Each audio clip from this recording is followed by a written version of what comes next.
মাঝে মাঝে মনে হয় আমার আরও দুটো হাত থাকলে ভালো হতো। Hello everyone, welcome back to my another blog. কেমন আছো তোমরা সবাই?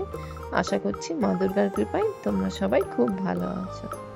কেন বললাম কথাটা জানতে হলে পুরো ব্লগটা দেখতে হবে, দেখতে থাকো। অবশ্যই তোমাদের সাথে শেয়ার করব কেন কথাটা বললাম। সকাল সকাল উঠেছি, বড় ছেলে স্কুল গেছে, আর এদিকে আমি স্নান করে পুজো করব, মানে পুজো করছি। সকাল থেকে মানে মেঘের মুখ ভার, বৃষ্টি হয়েই চলেছে, ঝিরিঝিরি ঝিরিঝিরি। এখন আমি ফুল তুলছি, তুলসী গাছে জল দিলাম, অনেক ফুল হয়েছে। কিছুটা ফুল আমি দেব ঠাকুর ঘরে, আর কিছুটা দেবে বাবা যখন পুজো করবে তখন।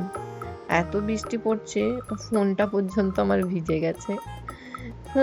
এখন চলে এসেছি ঠাকুর ঘরে, ঠাকুরকে পুজো করে ফুল দিয়ে কিছু খাবো। আজ সকাল থেকে খাওয়ারও সময় পাইনি, খুব ব্যস্ততার মধ্যে আজকের দিনটা যাচ্ছে।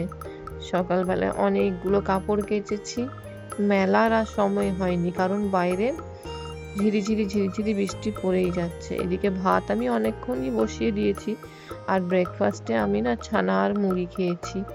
বরকে আর বড় ছেলেকে দুজনকেই টিফিনে নুডলস বানিয়ে দিয়েছিলাম, এরকম প্লেন নুডলস, হরবড়ির মধ্যে যেটা হয় সেটাই করে দিয়েছিলাম। এদিকে ফ্রিজে ছিল ফুলকপি ডাঁটার শাক অনেকটা, তো ভাবলাম আজকে সেটাই করে দেব। কুমড়ো ডাঁটার শাক না খেতে দারুণ লাগে, এত সুন্দর লাগে না আমার, যে ওই একটা জিনিস দিয়েই, মানে একটা পদ দিয়েই পুরো ভাত খাওয়া হয়ে যায়। এদিকে দেখো এখন রোদ উঠেছে বেশ ভালো, তো সেই জন্য ভাবলাম কাপড়গুলো মিলে আসি। সকাল থেকে একবার মিলেছিলাম, রোদ উঠেছিল, আবার ঝিরিঝিরি করে বৃষ্টি পড়ছিল, তখন আবার তুলে নিয়ে গেছি, এখন আবার মিলে দিয়ে এলাম। জানি না আবার কি হবে।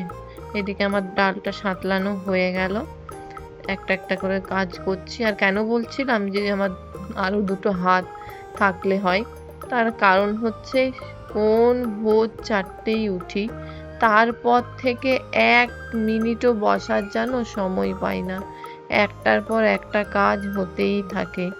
হ্যাঁ, সকালে টিফিন থাকে সবার আলাদা আলাদা, তারপর নিজের চান খাওয়া, হুম, কি পুজো, তারপর আবার নিজের একটু খাওয়া, তারপর কাপড় কাচা, কাপড় মেলা, ঘর গুছোনো, ছোটটাকে খাওয়ানো, তারপর বড়টাকে স্কুল পাঠানো, বড়টা যাবতীয় কাজ, একটার পর একটা, তারপর সবজি কাটা, দুপুরের রান্নার জোগাড়। তো এতটাই মানে হাঁপিয়ে উঠি এক এক দিন, মনে হয় যদি আরো দুটো আমার হাত হতো তাহলে খুব ভালো হতো। এই জন্যই এই কথাটা বলেছিলাম। আমার মনে হয় আমার মতন অনেক মেয়েই আছে যার এইরকম ফিলিংসটা হয়, যে আমার যদি আরো দুটো হাত হতো কতই না ভালো হতো। আর এদিকে দেখো বৃষ্টিতে এত জ্বালিয়েছে, রান্না করব না কাপড় তুলবো আর মিলবো, খুঁজে পাচ্ছি না। এদিকে দেখো শাকটা সেদ্ধ হয়ে গেছে, আর নর্মালি যেভাবে বানাই সেভাবে আমি শাকটা বানাচ্ছি। তোমরা কেমন করে ফুলকপি ডাঁটার শাক বানাও আমাকে কমেন্টে লিখো, আমি ওইভাবেও ট্রাই করব। আর আমারটাও দারুণ হয় খেতে, কিন্তু সবাই কিন্তু ওই একটা তরকারি দিয়েই ভাত খেয়ে নেয়, এত সুন্দর হয়।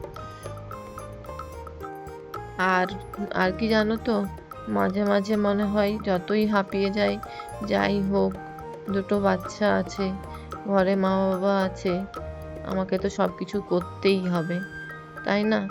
আর বড়মশাই থাকলে অনেকটা হেল্প করে দেয় যখন থাকে, ছোটটাকে অনেকটা সামলে নেয়।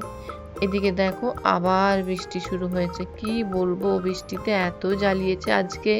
এক এক সময় এমন রোদ দিচ্ছে না, মনে হচ্ছে আর বৃষ্টি হবে না। এদিকে পটলের তরকারি করেছিলাম, আলু পটলের তরকারি, মাকে খেতে দিয়ে দিয়েছি, রিতের খাওয়া হয়ে গেছে। রিক স্কুল থেকে এলো, তো রিকের জন্য এখন ডিম ভাজছি, আমি আর রিক খাবো, বাবা খেতে বসেছে।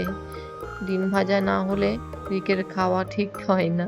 আমি এইদিকে এই যে নিয়ে বসে গেছি আমার খাবার, এখন প্রায় 3টে বাজে, মা ছেলে মিলে এখন খাবারটা খাচ্ছি।